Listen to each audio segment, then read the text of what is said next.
ನಮಸ್ಕಾರ. ಸಾಮಾನ್ಯ ಜ್ಞಾನ ಟಾಪ್ 30 ಪ್ರಶ್ನೋತ್ತರ ಕಾರ್ಯಕ್ರಮಕ್ಕೆ ಸ್ವಾಗತ ಸುಸ್ವಾಗತ. ಈ ಒಂದು ಎಪಿಸೋಡನ್ನು ಸಂಪೂರ್ಣವಾಗಿ ನೋಡಿ. ಇಷ್ಟವಾದಲ್ಲಿ ಲೈಕ್ ಮಾಡಿ, ಶೇರ್ ಮಾಡಿ, ಕಮೆಂಟ್ ಮಾಡಿ. ಇಲ್ಲಿ ಕೊಟ್ಟಿರುವಂತಹ ಪ್ರತಿಯೊಂದು ಪ್ರಶ್ನೆಗೂ ಕೂಡ ಅದರದ್ದೇ ಆಗಿರುವಂತಹ ಹಲವಾರು ವಿವರಣಾತ್ಮಕ ಅಂಶಗಳನ್ನು ನೀಡಲಾಗಿರುತ್ತೆ. ಕಾರಣ ಇಷ್ಟೇ, ಮುಂಬರುವಂತಹ ಯಾವುದೇ ಸ್ಪರ್ಧಾತ್ಮಕ ಪರೀಕ್ಷೆಗಳಲ್ಲಿ ಆ ಪ್ರಶ್ನೆಗಳನ್ನು ಮತ್ತು ಅದರ ವಿವರಣೆಗಳ ಮೇಲೂ ಕೂಡ ಇನ್ನಿತರ ಪ್ರಶ್ನೆ ಕೇಳುವಂಥ ಸಾಧ್ಯತೆ ಇದ್ದೇ ಇರುತ್ತೆ. ಗ್ರೂಪ್ ಸಿ, KPSC, ಶಿಕ್ಷಕರ ನೇಮಕಾತಿ, FDA, SDA, ಪೊಲೀಸ್ ನೇಮಕಾತಿ, PDO ಯಾವುದೇ ಸ್ಪರ್ಧಾತ್ಮಕ ಪರೀಕ್ಷೆಗಳಿಗೆ ಈ ಒಂದು ಎಪಿಸೋಡು ಉಪಯುಕ್ತಕರವಾಗಿರುತ್ತೆ. All the best. ಅರ್ಧದಷ್ಟು ರಾಜ್ಯ ವಿಧಾನಮಂಡಲಗಳ ಅನುಸಮರ್ಥನೆ ಇಲ್ಲದಿದ್ದರೂ ಸಹ ಕೆಳಕಂಡ ಯಾವ ಉಪಬಂಧಗಳನ್ನು ತಿದ್ದುಪಡಿ ಮಾಡಬಹುದಾಗಿದೆ? 9ನೇ ಅನುಸೂಚಿಯಲ್ಲಿರುವ ಪಟ್ಟಿಯನ್ನು ತಿದ್ದುಪಡಿ ಮಾಡಬಹುದಾಗಿದೆ.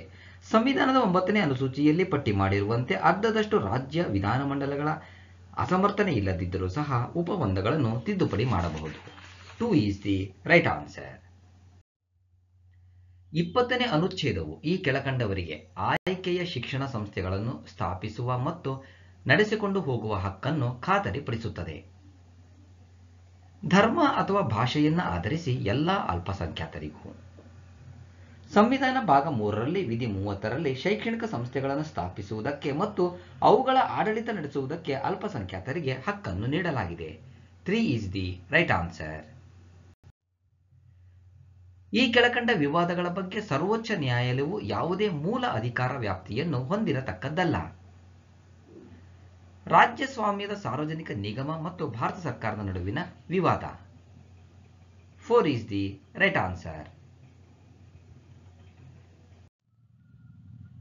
ಭಾರತೀಯ ಸಂವಿಧಾನದ ಪ್ರಸ್ತಾವನೆಯಲ್ಲಿ ಈ ಕೆಳಗಿನ ಯಾವ ಪರಿಕಲ್ಪನೆ ಕಂಡುಬರುವುದಿಲ್ಲ?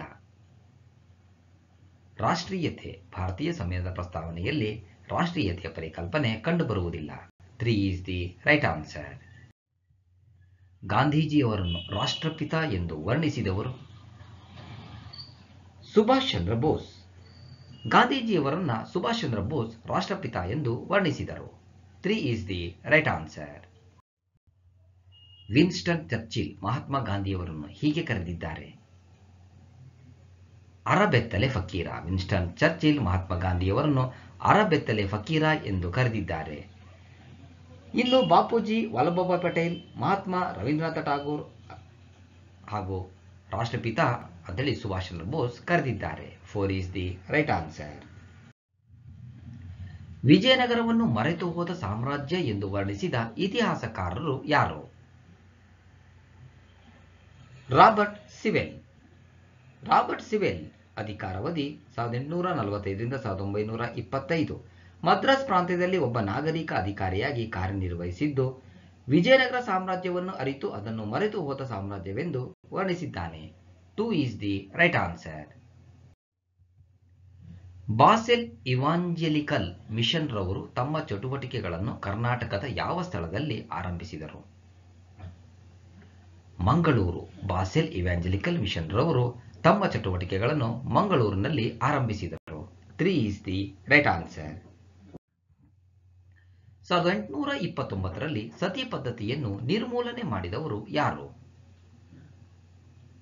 William Bentinck. ರಾಜಾರಾಮ್ ಮೋಹನ್ ರಾಯರ ಬೆಂಬಲದೊಂದಿಗೆ 1829ರಲ್ಲಿ ವಿಲಿಯಂ ಬೆಂಟಿಂಗ್ ರವರು ಸತಿ ಪದ್ಧತಿಯನ್ನ ನಿಷೇಧಿಸಿದನು. 1 ಈಸ್ ದಿ ರೈಟ್ ಆನ್ಸರ್. ನಮ್ಮ ರಾಷ್ಟ್ರೀಯ ಧ್ಯೇಯವಾಕ್ಯ ಸತ್ಯಮೇವ ಜಯತೆ ಎಂಬುದನ್ನು ಯಾವುದರಿಂದ ಆಯ್ದುಕೊಳ್ಳಲಾಗಿದೆ? ಮಂಡೂಕ ಉಪನಿಷತ್ತು. ಸತ್ಯಮೇವ ಜಯತೆ ನಮ್ಮ ರಾಷ್ಟ್ರೀಯ ಧ್ಯೇಯವಾಕ್ಯವಾಗಿದ್ದು, ಇದನ್ನು ಮಂಡೂಕ ಉಪನಿಷತ್ತಿನಿಂದ ತೆಗೆದುಕೊಳ್ಳಲಾಗಿದೆ. ಇದರ ದುರ್ಬಲತೆಯನ್ನು ನಿಷೇಧಿಸಲು 2005ರಲ್ಲಿ ಕಾಯ್ದೆಯನ್ನು ಜಾರಿಗೆ ತರಲಾಗಿದೆ. 4 ಈಸ್ ದಿ ರೈಟ್ ಆನ್ಸರ್. ತಾಮ್ರ, ಸೀಸ ಮತ್ತು ಸತುವಿನ ಅದಿರುಗಳ ನಿಕ್ಷೇಪಗಳನ್ನು ಜೊತೆಯಾಗಿ ಹೊಂದಿರುವಂತಹ ರಾಜ್ಯ ಯಾವುದು? ರಾಜಸ್ಥಾನ. ರಾಜಸ್ಥಾನ ರಾಜ್ಯವು ತಾಮ್ರ, ಸತು, ಸೀಸದ ಅದಿರುಗಳ ನಿಕ್ಷೇಪಗಳನ್ನು ಜೊತೆಯಾಗಿ ಹೊಂದಿರುವ ರಾಜ್ಯವಾಗಿದೆ. ಕ್ರಮವಾಗಿ 1 ಬಿಹಾರ, 2 ರಾಜಸ್ಥಾನ, 3 ಮಧ್ಯಪ್ರದೇಶ ಅತಿ ಹೆಚ್ಚು ತಾಮ್ರ ಉತ್ಪಾದಿಸುವ ರಾಜ್ಯಗಳು. 3 is the right answer. Diego Garcia ದ್ವೀಪವು ಡ್ಯಾಶ್ ಸಾಗರದಲ್ಲಿದೆ? ಹಿಂದೂ ಮಹಾಸಾಗರ. ಡಿಯೇಗೋ ಗಾರ್ಸಿಯಾ ದ್ವೀಪವು ಹಿಂದೂ ಮಹಾಸಾಗರದಲ್ಲಿದೆ. 3 ಈಸ್ ದಿ ರೈಟ್ ಆನ್ಸರ್. ಕರ್ನಾಟಕದಲ್ಲಿ ಅತಿ ಹೆಚ್ಚು ಪ್ರಮಾಣದಲ್ಲಿ ಕ್ರೋಮೈಟ್ ಉತ್ಪಾದನೆಯಾಗುವ ಜಿಲ್ಲೆ ಹಾಸನ. ಕರ್ನಾಟಕದಲ್ಲಿ ಅತಿ ಹೆಚ್ಚು ಪ್ರಮಾಣದಲ್ಲಿ ಕ್ರೋಮೈಟ್ ಉತ್ಪಾದನೆಯಾಗುವ ಜಿಲ್ಲೆ Hassan. 3 is the right answer. ಈ ಕೆಳಕಂಡ ವಿಕಿರಣಗಳು ವಿದ್ಯುತ್ ಕಾಂತೀಯ ರೋಹಿತದ ಒಂದು ಭಾಗವಾಗಿದೆ. ಗಾಮಾ ಕಿರಣಗಳು ವಿದ್ಯುತ್ ಕಾಂತೀಯ ವಿಕಿರಣದ ಒಂದು ಭಾಗ. 3 ಈಸ್ ದಿ ರೈಟ್ ಆನ್ಸರ್. ವಿದ್ಯುತ್ ಕಾಂತೀಯ ವಿಕಿರಣಗಳು ಯಾವ್ಯಾವಪ್ಪ ಅಂದರೆ ರೇಡಿಯೋ ಅಲೆಗಳು, ಸೂಕ್ಷ್ಮ ತರಂಗಗಳು, ಗೋಚರ ಬೆಳಕು, ರಕ್ತಾತೀತ ಕಿರಣಗಳು, ಗಾಮಾ ಕಿರಣಗಳು, ಎಕ್ಸ್ ಕಿರಣಗಳು ಇವೆಲ್ಲವೂ ಕೂಡ ವಿದ್ಯುತ್ ಕಾಂತೀಯ ವಿಕಿರಣಗಳು. ಇಂಡಿಯನ್ ನ್ಯಾಷನಲ್ ಸ್ಯಾಟಲೈಟ್ ಅನ್ನು ಸಂಕ್ಷಿಪ್ತವಾಗಿ ಸೂಚಿಸುವ ಅಕ್ಷರಗಳು ಯಾವುವು? INSAT ಅಂದರೆ ಇನ್ಸಾಟ್. INSAT ಅಂದರೆ Indian national satellite. 2 is the right answer. Indian national satellite ಇದರ ವಿಸ್ತೃತ. ಇದು ಇಸ್ರೋನಿಂದ ಪ್ರಾರಂಭಿಸಲ್ಪಟ್ಟ ವಿವಿಧೋದ್ದೇಶ ಜಿಯೋ ಸ್ಟೇಷನರಿ ಉಪಗ್ರಹಗಳ ಒಂದು ಸರಣಿಯಾಗಿದೆ. ISAR ಎಂದರೆ Indian council of agricultural research. ISAR ನ ವಿಸ್ತೃತ ರೂಪ. The Indian council of agricultural research ಎಂಬುದು ಭಾರತದಲ್ಲಿ ಕೃಷಿ ಶಿಕ್ಷಣ ಮತ್ತು ಸಂಶೋಧನೆಗೆ ಸಹಕಾರ ನೀಡುವ ಸ್ವಾಯತ್ತ ಅಂಗವಾಗಿದೆ. 16 ಜುಲೈ 1929ರಲ್ಲಿ ಸ್ಥಾಪಿಸಲಾಗಿದೆ. ಕೇಂದ್ರ ಕಚೇರಿ ನವದೆಹಲಿಯಲ್ಲಿದೆ. 1 ಈಸ್ ದಿ ರೈಟ್ ಆನ್ಸರ್. ವಿಶ್ವ ಪರಿಸರ ದಿನವನ್ನು ಪ್ರತಿ ವರ್ಷ ಈ ದಿನದಂದು ಆಚರಿಸಲಾಗುವುದು. ಜೂನ್ 5. ವಿಶ್ವ ಪರಿಸರ ದಿನವನ್ನು ಪ್ರತಿ ವರ್ಷ 1974ರಿಂದ ಜೂನ್ 5ರಂದು ಆಚರಿಸುತ್ತಾ ಬರಲಾಗಿದೆ. ಇದನ್ನು ಯುನೈಟೆಡ್ ನೇಷನ್ಸ್ ವಿಶ್ವ ಪರಿಸರ ದಿನವೆಂತಲೂ ಕರೆಯಲಾಗಿದೆ. 2 ಈಸ್ ದಿ ರೈಟ್ ಆನ್ಸರ್. ಅರಣ್ಯ ಸಂಶೋಧನಾ ಸಂಸ್ಥೆ ಈ ಸ್ಥಳದಲ್ಲಿದೆ. ಡೆಹ್ರಾಡೂನ್. ಅರಣ್ಯ ಸಂಶೋಧನಾ ಸಂಸ್ಥೆಯನ್ನು ಡೆಹ್ರಾಡೂನ್ನಲ್ಲಿ 1906ರಲ್ಲಿ ಸ್ಥಾಪಿಸಲಾಯಿತು. 3 is the right answer. Doctor Abdul Kalam ರವರ ಕೃತಿ wings of fire. Wings of fire ಈ ಕೃತಿಯನ್ನು ಡಾಕ್ಟರ್ APJ ಅಬ್ದುಲ್ ಕಲಾಂ ಆಜಾದ್ ರವರು 1999ರಲ್ಲಿ ಬರೆದಿದ್ದಾರೆ. ಇವರನ್ನು ಭಾರತದ ಕ್ಷಿಪಣಿ ಮನುಷ್ಯ ಎಂದು ಕರೆಯಲಾಗಿದೆ. 4 ಈಸ್ ದಿ ರೈಟ್ ಆನ್ಸರ್. ಕರ್ನಾಟಕದ ಕುಲ ಪುರೋಹಿತ ಎಂದು ಬಿರುದಾಂಕಿತರಾದವರು ಶ್ರೀ ಆಲೂರು ವೆಂಕಟರಾಯರು. ಆಲೂರು ವೆಂಕಟರಾಯರು ಬಿಜಾಪುರದಲ್ಲಿ 1880 ಜುಲೈ 12ರಂದು ಹುಟ್ಟಿದರು. ಅವರ ಇಡೀ ಜೀವನವನ್ನು ಕನ್ನಡ ನಾಡು ನುಡಿಗಾಗಿ ಅರ್ಪಣೆಯಾಗಿದ್ದಿತು. ಅವರ ಸೇವೆಯನ್ನು ಗುರುತಿಸಿದ ಕನ್ನಡ ಜನತೆ ಅವರಿಗೆ ಕನ್ನಡ ಕುಲಪುರೋಹಿತ ಎಂಬ ಬಿರುದು ನೀಡಿ ಗೌರವಿಸಿತು. 2 ಈಸ್ ದಿ ರೈಟ್ ಆನ್ಸರ್. ಭಾರತದಲ್ಲಿ 40% ಮುಸುಕಿನ ಜೋಳ ಬೆಳೆಯುವುದು ಇಲ್ಲಿ. ಆಂಧ್ರಪ್ರದೇಶ ಮತ್ತು ಕರ್ನಾಟಕ. 40% ಮುಸುಕಿನ ಜೋಳವನ್ನು ಆಂಧ್ರಪ್ರದೇಶ ಮತ್ತು ಕರ್ನಾಟಕದಲ್ಲಿ ಬೆಳೆಯುತ್ತಾರೆ. ಮೆಕ್ಕೆಜೋಳ ಮೂಲತಃ ದಕ್ಷಿಣ ಅಮೆರಿಕದ ಬೆಳೆಯಾಗಿದ್ದು ನಮ್ಮ ರಾಜ್ಯಕ್ಕೆ ಪರಿಚಯಿಸಲ್ಪಟ್ಟಿದೆ. ಆಂಧ್ರಪ್ರದೇಶ 20.9%, ಕರ್ನಾಟಕ 16.5%, ರಾಜಸ್ಥಾನ 9.9% ಕ್ರಮವಾಗಿ ಅತಿ ಹೆಚ್ಚು ಉತ್ಪಾದಿಸುವ ರಾಜ್ಯಗಳು. 4 ಈಸ್ ದಿ ರೈಟ್ ಆನ್ಸರ್. ಸಮುದ್ರವು ಸಾಗರದಿಂದ ಈ ವಿಷಯಗಳಲ್ಲಿ ಭಿನ್ನವಾಗಿದೆ. ಅದು ಭಾಗಶಃ ಭೂಮಿಯಿಂದ ಆವೃತವಾಗಿದೆ. ಸಮುದ್ರವು ಸಾಗರದಿಂದ ಈ ವಿಷಯಗಳಲ್ಲಿ ಭಿನ್ನವಾಗಿದೆ ಎಂದರೆ ಅದು ಭಾಗಶಃ ಭೂಮಿಯಿಂದ ಆವೃತವಾಗಿದೆ. 1 is the right answer.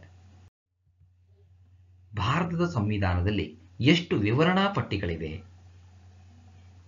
12. Bharat ಸಂವಿಧಾನದಲ್ಲಿ ಪ್ರಸ್ತುತ 25 ಭಾಗಗಳು, 450 ವಿಧಿಗಳು, 12 ಅನುಸೂಚಿ ಅಂದರೆ ವಿವರಣಾ ಪಟ್ಟಿಗಳು ಶೆಡ್ಯೂಲ್ ಇವೆ. 1 is the right answer. Raichur Doab ಎಂಬುದು ಈ ನದಿಗಳ ನಡುವೆ ಇದೆ. ಕೃಷ್ಣ ಮತ್ತು ತುಂಗಭದ್ರಾ. ರಾಯಚೂರ್ ದಾವೋಬ್ ಎಂಬುದು ಕೃಷ್ಣ ಮತ್ತು ತುಂಗಭದ್ರಾ ನದಿಗಳ ನಡುವೆ ಇದೆ.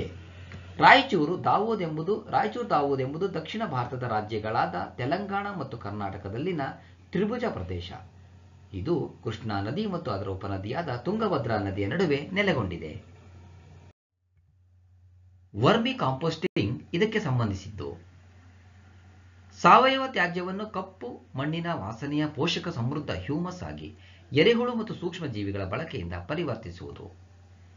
ವರ್ಮಿ ಕಾಂಪೋಸ್ಟ್ ಗೊಬ್ಬರಗೊಳಿಸುವ ಪ್ರಕ್ರಿಯೆಯ ವೇಗವನ್ನು ಹೆಚ್ಚಿಸಲು ಮತ್ತು ಹೆಚ್ಚಿನ ಗುಣಮಟ್ಟದ ಮಿಶ್ರ ಗೊಬ್ಬರವನ್ನು ಖಚಿತಪಡಿಸಿಕೊಳ್ಳಲು ಮಣ್ಣಿನ ಹುಳುಗಳನ್ನು ಬಳಸುವ ವ್ಯವಸ್ಥೆಯೇ vermi composting. 1 is the right answer. ಎಕಿಡ್ನಾ ಎಂಬುದು ಒಂದು ಮೊಟ್ಟೆ ಇಡುವ ಸಸ್ತನಿ. ಎಕಿಡ್ನಾ ಮತ್ತು ಪ್ಲಾಟಿಪಸ್ ಮೊಟ್ಟೆ ಇಡುವ ಸಸ್ತನಿಯಾಗಿದೆ. ಚೀಲವನ್ನು ಹೊಂದಿರುವ ಸಸ್ತನಿ ಅಂದರೆ ಕಾಂಗರು, ಹಾರುವ ಸಸ್ತನಿ ಬಾವಲಿ. 1 is the right answer. ಈ ಕೆಳಗಿನ ಹೇಳಿಕೆಗಳಲ್ಲಿ ಸರಿಯಾದುದನ್ನು ಗುರುತಿಸಿ. ಎ. ಕೇರಳದಲ್ಲಿ ಪೂರ್ವಕ್ಕೆ ಹರಿಯುವ ನದಿಗಳಿಲ್ಲ. ಬಿ. ಮಧ್ಯಪ್ರದೇಶದಲ್ಲಿ ಪಶ್ಚಿಮಕ್ಕೆ ಹರಿಯುವ ನದಿಗಳಿಲ್ಲ. ಎ ಆಗಲಿ ಬಿ ಆಗಲಿ ಎರಡೂ ಸರಿ ಅಲ್ಲ. ಕೇರಳ ರಾಜ್ಯದಲ್ಲಿ ಒಟ್ಟು 44 ನದಿಗಳಿವೆ. ಪೂರ್ವಕ್ಕೆ ಹರಿಯುವ ಕೇರಳ ರಾಜ್ಯದ ನದಿಗಳು ಕಬಿನಿ, ಭವಾನಿ, ಪಂಬಾರ್. ಪಶ್ಚಿಮಕ್ಕೆ ಹರಿಯುವ ಮಧ್ಯಪ್ರದೇಶದ ನದಿಗಳು ನರ್ಮದಾ ಮತ್ತು ತಾಪಿ. 4 is the right answer. ಇವುಗಳಲ್ಲಿ ಯಾವುದು ಸರಿ ಅಲ್ಲ? ಯಾಂತ್ರಿಕ ವೆದರಿಂಗ್ ಮರುಭೂಮಿಗೆ ಸೀಮಿತಗೊಂಡಿದೆ ಎಂಬಂತಹ ಈ ಹೇಳಿಕೆ ಸರಿಯಲ್ಲ. 3 is the right answer. ಇವುಗಳಲ್ಲಿ ವಾಯು ಸಾಗಣೆಯ ವ್ಯವಸ್ಥೆಯ ಮೇಲೆ ಪ್ರಭಾವ ಬೀರುವಂತಹವು. ಎ. ವಾಯುವಿನ ಸ್ವಾತಂತ್ರ್ಯ. ಬಿ. ಅಧಿಕ ವಾಯುವಿನ ದರಗಳು. ಸಿ. ವಾಯು ಟರ್ಮಿನಲ್ಗಳ ಲಭ್ಯತೆ. ಎ, ಬಿ ಮತ್ತು ಸಿ ಮೂರು ಕೂಡ ಸರಿಯಾಗಿವೆ. ಈ ಮೂರು ವಾಯು ಸಾಗಣೆಯ ವ್ಯವಸ್ಥೆಯ ಮೇಲೆ ಪ್ರಭಾವ ಬೀರುತ್ತವೆ. ಈ ಕೆಳಗಿನ ರಾಜ್ಯಗಳ ವಿಸ್ತೀರ್ಣಕ್ಕೆ ಅನುಗುಣವಾದ ಸರಿಯಾದ ಇಳಿಕೆ ಅನುಕ್ರಮವೇನು? A. Andhra Pradesh. B. Bihar. C. Madhya Pradesh. D. Uttar Pradesh. ಸರಿಯಾದ ಅನುಕ್ರಮಣಿಕೆ CDAB ಅಂದರೆ ಮಧ್ಯಪ್ರದೇಶ, ಉತ್ತರ ಪ್ರದೇಶ, ಆಂಧ್ರಪ್ರದೇಶ, ಬಿಹಾರ. ಭಾರತದಲ್ಲಿ ವಿಸ್ತೀರ್ಣದ ದೃಷ್ಟಿಯಿಂದ ರಾಜಸ್ಥಾನ ರಾಜ್ಯವು ಅತಿ ದೊಡ್ಡ ರಾಜ್ಯ. ಗೋವಾ ಅತಿ ಚಿಕ್ಕ ರಾಜ್ಯವಾಗಿದೆ. ಅತಿ ದೊಡ್ಡ ರಾಜ್ಯವಾಗಿರುವಂತಹ ರಾಜಸ್ಥಾನ 3,42,239 ಚದರ ಕಿಲೋಮೀಟರ್ ಇದ್ದರೆ ಗೋವಾ 3,702 ಚದರ ಕಿಲೋಮೀಟರ್ ಹೊಂದಿದೆ. 4 is the right answer. ಸಂಪೂರ್ಣವಾಗಿ ಈ ವಿಡಿಯೋ ನೋಡಿದ್ದಕ್ಕೆ ಮತ್ತೊಮ್ಮೆ ನಿಮಗೆ ಹೃತ್ಪೂರ್ವಕವಾಗಿರುವಂತಹ ಧನ್ಯವಾದಗಳು. All the best. Thank you.